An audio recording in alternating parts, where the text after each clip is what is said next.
যখন আমি ছবির স্ক্রিপ্টটা লিখছিলাম তখন আমি এই গানটা শুনে শুনে লিখতাম। সো এটা একটার সাথে একটা জড়িত।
সুমনের যে মানে ব্যক্তিক্রমী যে অবদান আমি বলবো সেটা হচ্ছে যে ও কোন কন্টেন্টটাকে বা কোন গানগুলাকে পিক করতেছে এইটা খেয়াল করবে। একবার কাদেরকে পিক করতেছে সেটা হচ্ছে ও খুব পপুলার আর্টিস্টকে সিনেমার গানের জন্য সাধারণত আমরা যাদেরকে ভাবি তাদেরকে আনতেছে এরকম না ব্যাপারটা। প্লেব্যাক রেগুলার প্লেব্যাক সিঙ্গার বা খুব পপ সিঙ্গারদেরকেও আনতেছে না। ও আসলে ওর নিজের টেস্টের ও সেই যেমন ওর পছন্দের ব্যান্ড নিজের ব্যান্ড মেন্টল বা সহজিয়া ও খুব পছন্দ সে হাসির মাহমুদকে নিয়ে আসতেছে।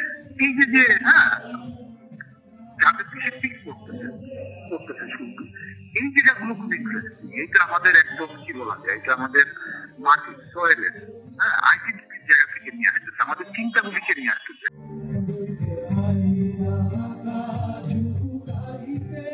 হাওয়া সিনেমার পর রইদেও দেখালেন জাদু। দুই চলচ্চিত্রের মোট 5টি গান যথারীতি বাংলা চলচ্চিত্রের সঙ্গীত অঙ্গনে নতুন করে প্রাণ দিচ্ছে। গানগুলো শহুরে রুচিশীল মানুষের গণ্ডি পেরিয়ে জায়গা করে নিচ্ছে জনমানুষের পছন্দের তালিকায়। এর মাধ্যমে নতুন করে আবার আলোচনায় এসেছে বাংলা চলচ্চিত্রের গান।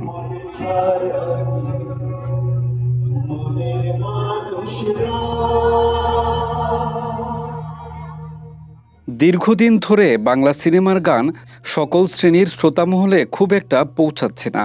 সিনেমার একটা থেকে দুইটি গান একটি নির্দিষ্ট শ্রেণীর মানুষকে সুরের মূর্ছনায় ভাসালেও গ্রাম নগরের সকল বয়সী মানুষের মনের খোরাক মেটাতে পারছিল না।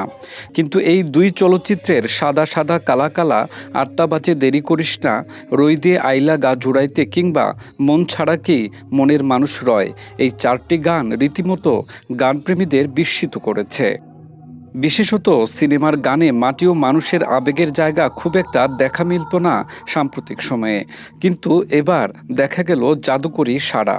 আমার মনে হয় যে বাংলা সিনেমার ক্ষেত্রে যেই তরুণরা যেভাবে বা যারা খুবই প্রতিশ্রুতিশীল ছিল তারা যেভাবে নতুন গল্প নিয়ে হাজির হয়েছে, একেবারেই বাণিজ্যিক ধারাতে না গিয়ে একটা মানুষকে আমি বলবো আমাদের স্থানিক জায়গা থেকে আমাদের স্থানিক গল্পগুলোকে নিয়ে যেভাবে হাজির হয়েছে, আমি বলবো যে বাংলা সিনেমা গান আগেও ছিল, কিন্তু সেই গানকে তার সময় উপযোগী করে এবং তাকে একটা সাহিত্যিক মান রেখে সেটাকে এগিয়ে নেবার ক্ষেত্রে যা যা ইশারা আমরা দেখতে পাচ্ছি এবং সেটা এই মুহূর্তে সেটা মানে কার্যকরীভাবে দেখতে পাচ্ছি। এবং আমারও মনে হয় যে এটা ডেফিনেটলি যত দিন যাবে ইন্ডাস্ট্রি যত আরও বেশি প্রফেশনাল হয়ে উঠবে, আরও বেশি লগ্নি হবে ইন্ডাস্ট্রিতে, আরও বেশি বেশি শিল্পীদেরকে আমরা শুনতে পাবো।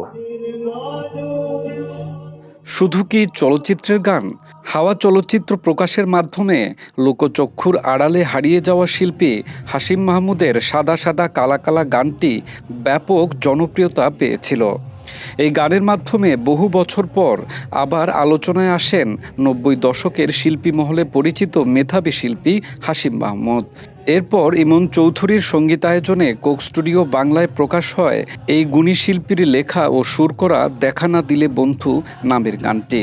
পরে নিজের কণ্ঠে গাওয়া বাজি নামের আরও একটি গান। গানগুলো প্রকাশের পর সারা দেশে হইচই শুরু হয় হাশিম মাহমুদকে নিয়ে।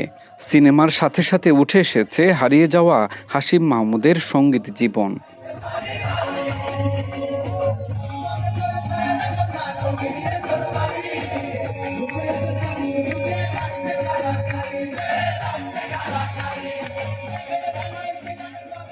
অন্যদিকে আছে ভারতের বীরভূমের মনিরুদ্দিন আহমেদের লেখা ও সুর করা গান ৮টা বাজে দেরি করিস না।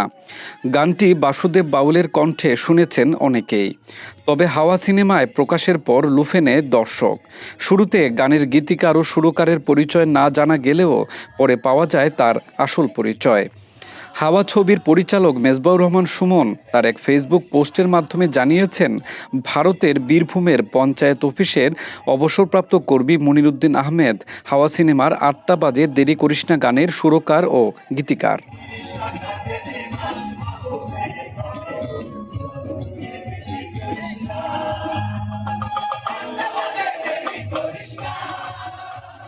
সিনেমার গানে এমন অভিনবত্ব কেন জানতে চাইলে পরিচালক সুমন দিলেন সহজাত প্রতিক্রিয়া। আমাদের গল্পের যে আবহ তৈরি করতে আমি চাচ্ছিলাম, দর্শকের কাছে তো আসলে পৌঁছে দেওয়ার কাজ। এই গানগুলা দর্শকের কাছে আমার গল্পটাকে, যে আবহর গল্প, সেটা পৌঁছে দেয়। তো গান একটা খুব গুরুত্বপূর্ণ মাধ্যম, যেটা সিনেমাকে দর্শকের কাছে পরিচয় করায় দেয় এইটার আবহ তৈরি করতে, যে এই সিনেমাটা কেমন, এই সিনেমাটা দেখতে কেমন, সেটা আসলে অনেকটা মুখের মতো কাজ করে। যে মানে ওই গানটা দেখে দর্শক বুঝতে পারে যে এই সিনেমাটা মনে হয় এই ধরনের, এই টেক্সচারে। এটা কোনো ব্যতিক্রম চেষ্টা না, এটা আমার কাছে মনে হয় কোনো ব্যতিক্রম চেষ্টার জন্য আমি এই গানগুলো করি না। আমার গানের আমি যে ধরনের গান বললাম, যে ধরনের আমি বিশ্বাস করি, শুনি, আমার গল্পে যে ধরনের গান ডিমান্ড করে, আমার কাছে মনে হয় আমি এই গানগুলো শুনে আসছি দীর্ঘদিন ধরে। কানাই দাস বাউলের এই গানটা আমি দীর্ঘদিন ধরে শুনে আসছি, এবং আমার কাছে যখন আমি ছবির স্ক্রিপ্টটা লিখছিলাম তখন আমি এই গানটা শুনে শুনে লিখতাম। সো এটা একটার সাথে একটা জড়িত, সো ওইটার কারণে এই গানটা এসে পড়ছে। এবং আমার কাছে মনে হয়েছে ওই কানাই দাস বাউল দীর্ঘদিন ধরে গাচ্ছেন, উনারই এই গানটার ভয়েস দেওয়া উচিত। সুমনের এবারের চলচ্চিত্র রৈদ সিনেমাটি এখনও প্রকাশের অপেক্ষায়। ইতোমধ্যে প্রকাশ পেয়েছে রৈদ সিনেমার 3টি গান। প্রথম প্রকাশ পায় রৈদে আইলা গা জোড়াইতে শিরোনামের গানটির কথা, সুর ও কণ্ঠ দিয়েছেন সহজিয়া ব্যান্ডের রাজীব আহমেদ রাজু। সঙ্গীত পরিচালনা করেছেন রাশিদ শরীফ শোয়েব। প্রকাশের পরই গানটি নিয়ে ব্যাপক আলোচনা শুরু হয়। সোশ্যাল মিডিয়া ভেসে যাচ্ছে রৈদের পোস্টার রিলে।